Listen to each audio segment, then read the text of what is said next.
మీద ఎక్కువగా ఆధారపడుతూ వస్తున్నారు.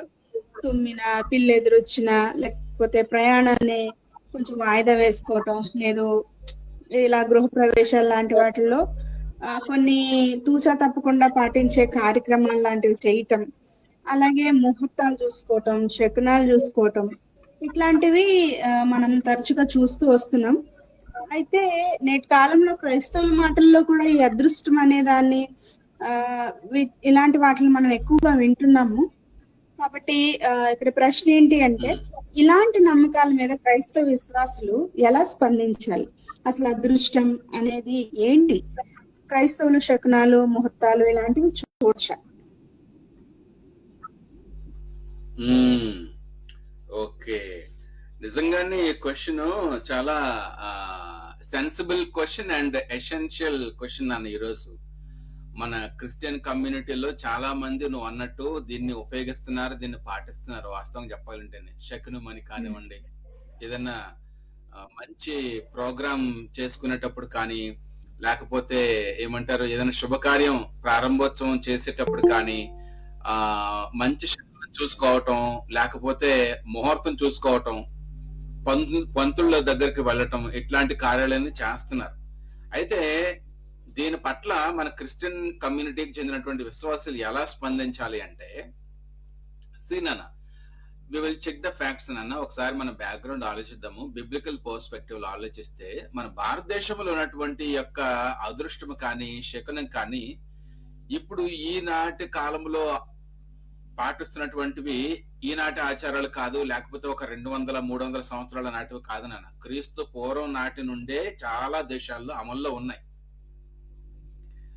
సే ఫర్ ఎగ్జాంపుల్, ఉదాహరణకు మనం అషూరి ప్రజలు అంటే అషూరియలు కానివ్వండి, లేకపోతే ఐగుప్తీయులు కానివ్వండి, కనాన్ పీపుల్, కనానైట్స్ కానివ్వండి, ఇలాంటి అన్య జాతి ప్రజల్లో ఇలాంటి మూఢనమ్మకాలు భయంకరంగా ఉంటాయి. కనిపిస్తే మన బైబిల్ చదువుతున్నప్పుడు మీరు ఏదో వర్డ్ ప్రొనౌన్స్ చేస్తే అది అదృష్టం కదా. యాక్చువల్ గా the word that you have used just now is the అదృష్టం. మన క్రిస్టియన్ కమ్యూనిటీలో కూడా ఇది చాలా ఎక్కువగా వినిపిస్తుంది. ఈ టర్మ్ లేదా ఈ వర్డ్ అనేది, అదృష్టం అనేది సంఘంలో లేదా క్రిస్టియన్ కమ్యూనిటీలో ఎక్కువ కనిపిస్తుంది. క్రీస్తు పూర్వం కనానీయుల్లో ఒక జాతి ప్రజలు ఏం చేసేవారంటే అదృష్ట లక్ష్మి లేదా అదృష్ట దేవి అని ఒక దాన్ని ఆరాధించేవారు. ఇప్పుడు మనం అదృష్ట లక్ష్మి అని చెప్పేసి అంటున్నాము, ధన లక్ష్మి అంటున్నాము.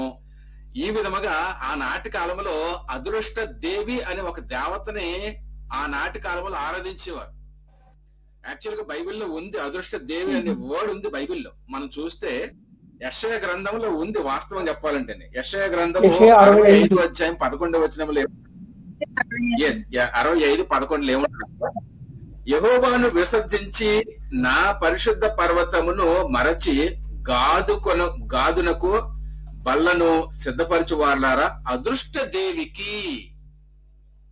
అదృష్ట దేవికి పానీయార్పణము సమర్పించువార్లారా అని దేవుడు స్పష్టంగా చెప్తున్నాడు ఇక్కడ. అంటే ఏంటి? ఆనాటి కాలంలో ఎవరు వీళ్ళు?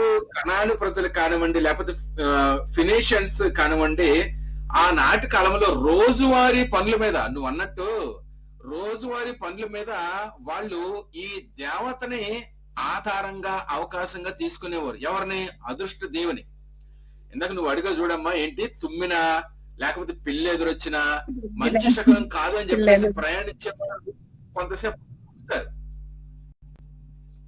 ఆగుతారు, కొంచెం గ్యాప్ తీసుకుంటారు.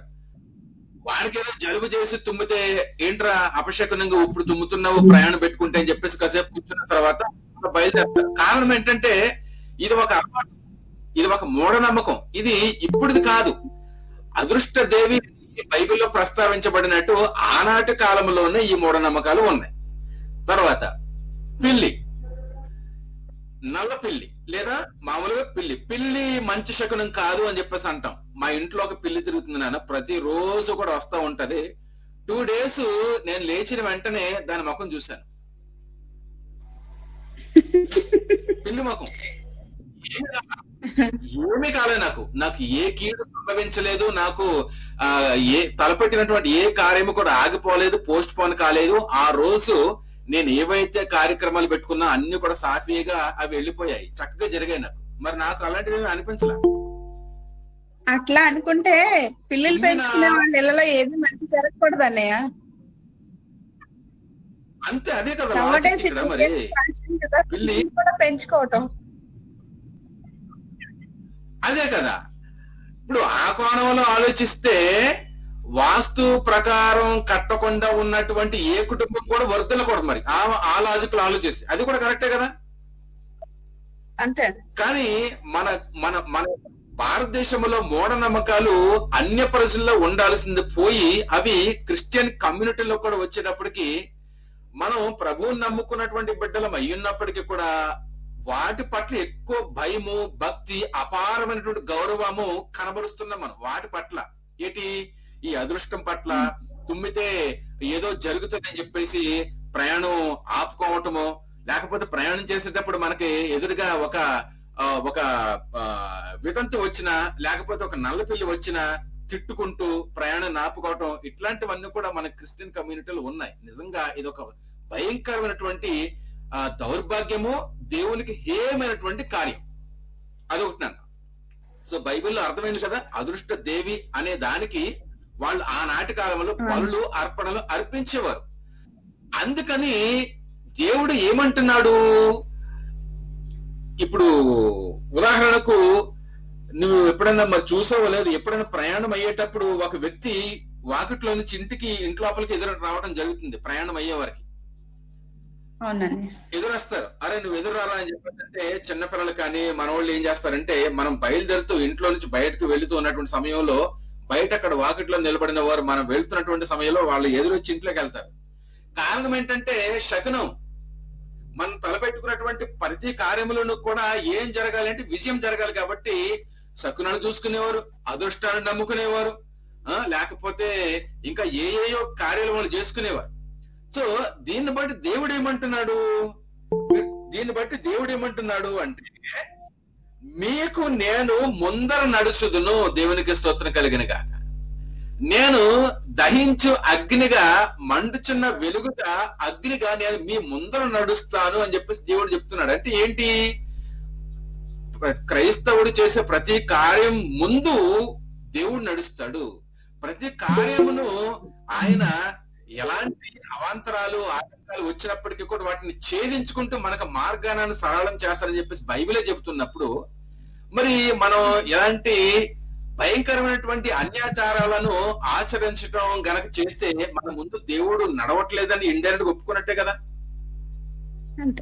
ఇప్పుడు మనం చూస్తే ఏముంటదంటే, అక్కడ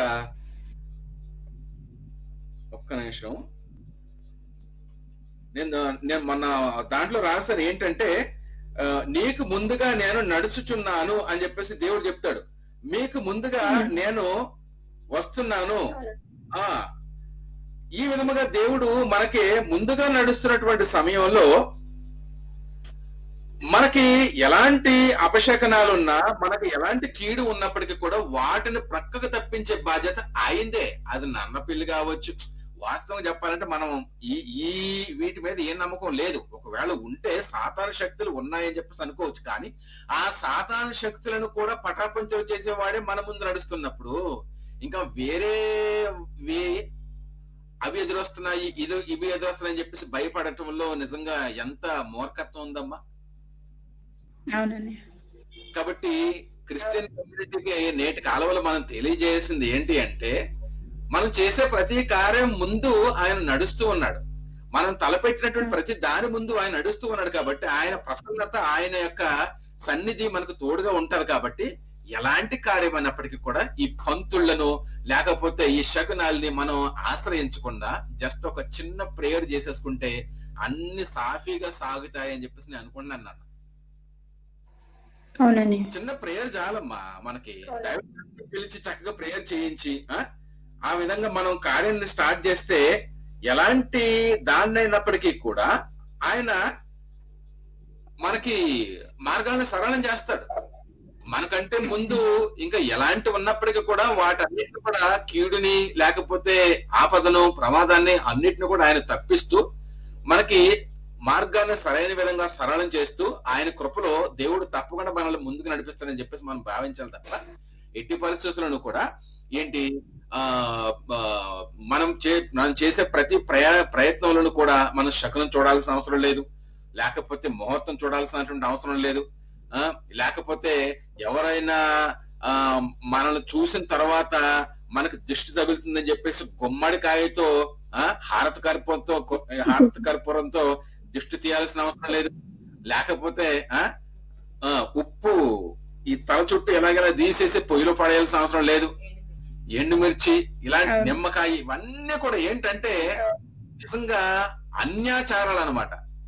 నాకు ఒక్కొక్కసారి అనిపిస్తుంది వీటన్నిటిని కూడా పాటిస్తున్న వారు దేవుని కంటే ఎక్కువ వీటికి ఏమైనా భయపడుతున్నారా అని చెప్పేసి అనిపిస్తుంది నాకు నిజంగా. అంతే అండి, అంతే. దేవుని శక్తిని ఆయన సార్వభౌమత్వాన్ని కంటే మిగతా వాటి మీద వాళ్ళు ఎక్కువ శ్రద్ధ చూపించినట్టు అవంటే వాళ్ళకి భయం ఉన్నట్టు. అంతే కదా, అంతే కదా. ఇప్పుడు ఒకటారా క్రిస్టలైట్, నేను ఒక చిన్న క్వశ్చన్ అడుగుతాను రా, ఫన్ క్వశ్చన్. నువ్వు ఎప్పుడైనా కాలేజీకి కానీ లేకపోతే ఏదైనా ప్రయాణం చేసేటప్పుడు నల్లపిల్లి ఎదురు రావడం ద్వారా నీకు ఏమైనా ప్రాబ్లం అయిందా, లేకపోతే వితంతువులు కానీ లేకపోతే తుమ్మినప్పుడు నువ్వు ఎలాంటి ప్రయాణం కొనసాగించినప్పుడు నీకు ఏమైనా ఆపద జరిగిందా?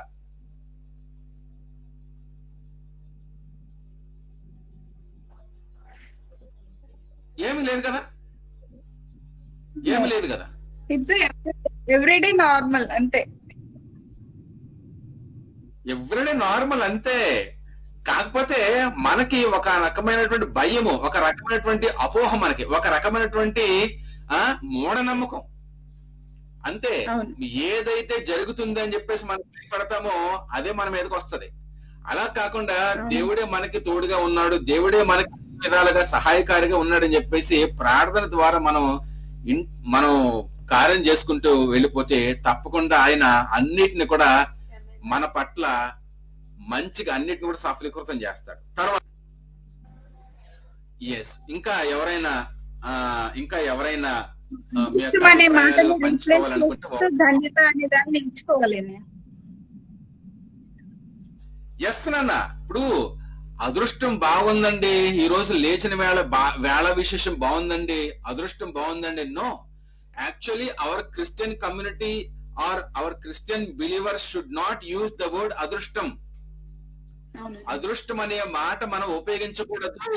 అదృష్ట దేవి అనేది బైబిల్లో ఉంది కాబట్టి అన్యుల యొక్క సిద్ధాంతం లేదా అన్యుల యొక్క మాటది, అన్యుల యొక్క టెర్మినాలజీ, అన్యుల యొక్క it's a school of thought, అదొక పదప్రయోగం, అది వాళ్ళకి. అది అన్యుల యొక్క సిద్ధాంతాల్లో ఉండి వచ్చినటువంటిదే ఆ నమ్మకం. ఏది అదృష్టం అనే నమ్మకం లేదా అదృష్ట దేవికి వాళ్ళు పూజిస్తూ మంచి జరగాలి, మంచి రిజల్ట్ రావాలనే ఉద్దేశంతో ప్రతిసారి కూడా అదృష్టం అనే మాట ఉపయోగించారు. కానీ మన క్రిస్టియన్ కమ్యూనిటీకి చెందినటువంటి విశ్వాసులు ఎవరు కూడా అదృష్టం అనేది మనం ఉపయోగించకూడదు, ఆ మాటను మనం ఉపయోగించకూడదు. దానికి బదులుగా సృష్టి చెప్పినట్టు బ్లెస్సింగ్ లేదా ఇది ధన్యత అనే మాట ఉపయోగిస్తే అది చాలా బాగుంటది. ఇంకా సిస్టర్స్ గానీ బ్రదర్స్ గానీ ఇంకా ఎవరైనా? ఐ హోప్ అంటే ఇది చాలా దొరికింది అమ్మా. ఎస్ నాన్న.